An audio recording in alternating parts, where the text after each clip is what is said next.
নমস্কার, বাংলা সাহিত্য চর্চার গ্রুপে তোমাদের সকলকে আরও একবার স্বাগত জানাই। কলকাতা বিশ্ববিদ্যালয় পঞ্চম সেমিস্টার জেনারেল বাংলা অর্থাৎ সাধারণ বাংলার ক্ষেত্রে, পাশের বাংলার ক্ষেত্রে যে ডিএসসি A2 বলে যে পেপারটি রয়েছে, যেখানে সব ভূতের গল্প, গোয়েন্দা গল্প এগুলো রয়েছে, কিংবা কল্পবিজ্ঞানের গল্প হিসেবে আমাদের প্রফেসর শঙ্কু সিরিজের কিছু গল্প পাঠ্য হিসেবে রয়েছে। তো ডিএসসি A2 কলকাতা বিশ্ববিদ্যালয় পঞ্চম সেমিস্টার বাংলার সাধারণের জন্য 2025-এর জন্য কিছু গুরুত্বপূর্ণ প্রশ্ন আজকের আলোচনায় তুলে ধরব। আজকের এই আলোচনায় সকলকে স্বাগত জানাচ্ছি। প্রথমেই বলি যে ডিএসসি A2 পেপারটি আমরা আগেই বললাম যে এখানে একদিকে রয়েছে গোয়েন্দা গল্প, সজারুর কাঁটা, রয়েছে এক ধরনের ভূতের গল্প আমাদের লীলা মজুমদারের সব ভূতুরে, আর রয়েছে কল্পবিজ্ঞানের গল্প সত্যজিৎ রায়ের প্রফেসর শঙ্কু সিরিজের কয়েকটি পাঠ্য গল্প এখানে রয়েছে। তো এখান থেকে এইবারের জন্য তোমরা 2024-25 তথা 25-এর জন্য যে প্রশ্নগুলোকে বিশেষ গুরুত্বের সঙ্গে দেখবে, তার মধ্যে প্রথমেই যদি 10-এর প্রশ্ন মডিউল 1 থেকে আমরা দেখি, তাহলে এবারের জন্য খুব গুরুত্বের সঙ্গে যে তিনখানা প্রশ্ন তোমরা দেখবে। এক হচ্ছে যে প্রফেসর আমাদের যে সজারুর কাঁটা, শরদিন্দু বন্দ্যোপাধ্যায় সজারুর কাঁটা গোয়েন্দা উপন্যাস হিসেবে কতখানি সার্থক, কিংবা গোয়েন্দা উপন্যাস হয়েও সজারুর কাঁটা উপন্যাসটি স্বাতন্ত্র্য কোথায়, কিংবা এইভাবেও ভাবতে পারো যে গোয়েন্দা উপন্যাস হওয়া সত্ত্বেও সজারুর কাঁটায় কিন্তু একটি চমৎকার প্রেমের উপন্যাস। আলোচনা করো। তিনটে প্রশ্নেরই উত্তর এক, অর্থাৎ গোয়েন্দা উপন্যাস হিসেবে সজারুর কাঁটার বিশেষত্ব এবং স্বাতন্ত্র্যের জায়গা। দ্বিতীয় গুরুত্বপূর্ণ প্রশ্ন হচ্ছে দেবাশিস চরিত্র, এবং তৃতীয় হচ্ছে দীপা চরিত্র। মোটামুটি এই তিনখানি প্রশ্ন তোমরা যদি পড়ো, তাহলে নিঃসন্দেহে তোমরা একটা বা দুটোই তোমরা জানা পাবে। এরপর যদি তোমরা এখান থেকে 5-এর প্রশ্ন পড়ো, যেহেতু এটা একটা টেক্সট উপন্যাস, গোয়েন্দা উপন্যাস, তা আমি বলবো শর্ট প্রশ্নের দিকে তাকিয়েও তোমাদের উপন্যাসটা পড়ে রাখা উচিত, বা তোমরা পড়ে রেখেছো, বা একটু যদি এখনও সময় আছে একটু চোখ বুলিয়ে রাখো। এবার 5-এর জন্য যে কোনো প্রশ্নই হতে পারে, তার মধ্যে আমরা যেগুলোকে সাজেস্ট করতে পারি একটা ওভারঅল, সেগুলো হচ্ছে যে দীপা চরিত্রের কথা তো আগেই বললাম, দীপার বংশ পরিচয় এটা একটু দেখে রাখো, দীপার বংশটা কেমন ছিল এটা একটু দেখে রাখো, এবং তার মধ্যেই তার দাদুর চরিত্রটাও চলে আসবে। এছাড়া তোমরা দেখে রাখো এই গল্পে আততায়ীর দ্বারা আক্রান্ত হওয়া সত্ত্বেও কেন আমাদের দেবাশিস মারা গেল না, কিংবা এই গল্পের সবথেকে চমকপ্রদ ঘটনাটি কী। চমকপ্রদ ঘটনাটি ওটি যে আততায়ী প্রত্যেককেই খুন করেছে সজারুর কাঁটা বিদ্ধ করে বুকের বাম দিকে হৃৎপিণ্ড লক্ষ্য করে আঘাত করে, কিন্তু দেবাশিসকে হত্যা করতে পারেনি, কারণ দেবাশিসের হার্ট বা হৃৎপিণ্ড বুকের বাঁ দিকের পরিবর্তে ডান দিকে ছিল। এই যে একটা চমকপ্রদ ঘটনা, তার ফলে এই গল্পের মোড় অন্যদিকে নিচ্ছে।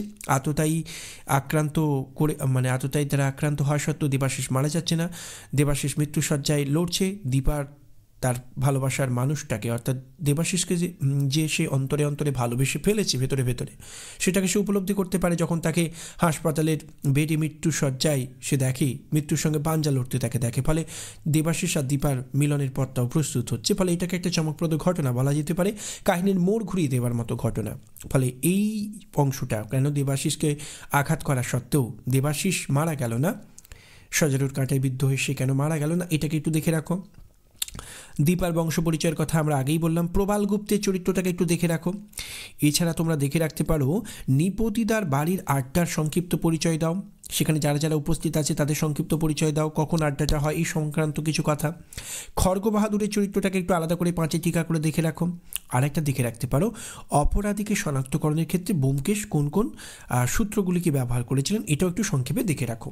তো এই মোটামুটি এখানকার 10 এবং 5-এর গুরুত্বপূর্ণ প্রশ্ন।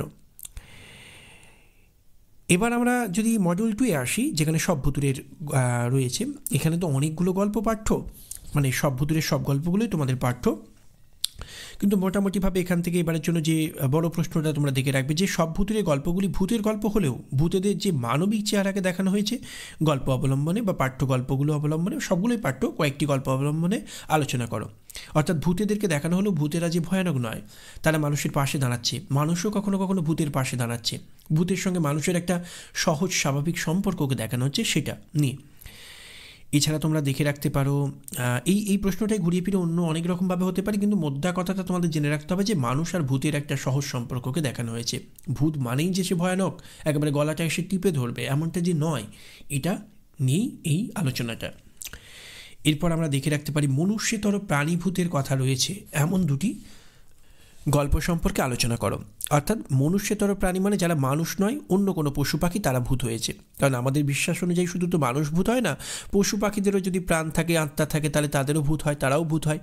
এই রকম এক্ষেত্রে তোজো গল্পটা, পিলখানা গল্পটা দেখে রাখতে পারো। এছাড়া তোমরা চিরন্তন নারী চরিত্রে দেখা মেলে এমন দুটি গল্প, এই যে আমরা বলছিলাম ভূত আর মানুষের একটা সহজ সম্পর্ক, মানুষের পাশে ভূত দাঁড়াচ্ছে, ভূতের পাশেও মানুষ দাঁড়াচ্ছে। অহি দিদির বন্ধুরা গল্পে আমরা দেখেছি অহি দিদি কেমন করে সেই বস্তির ছেলেগুলোর পাশে দাঁড়াচ্ছে, তারা আসলে ভূত, তাদেরকে খেতে দিচ্ছে, গল্প বলছে। এই যে ভূতের প্রতি, অর্থাৎ ভূত তো অহি দিদি জানতো না, তাদেরকে ছোটো ছোটো ছেলে মেয়ে ভেবে অনাথ, কিংবা তারা অনাথ হোক বা যাই হোক তারা খেতে পায় না, তাদের পাশে দাঁড়ানো। এই যে অহি দিদি, তার কোনো সন্তান নেই, তার ভেতরের সেই যে মাতৃত্বের আকাঙ্ক্ষাটা, সেটা কীভাবে এই অনাথ ছেলে মেয়েগুলোর জন্য তার জেগে উঠল, এটা একটা সহজ সম্পর্ককে দেখানো হচ্ছে।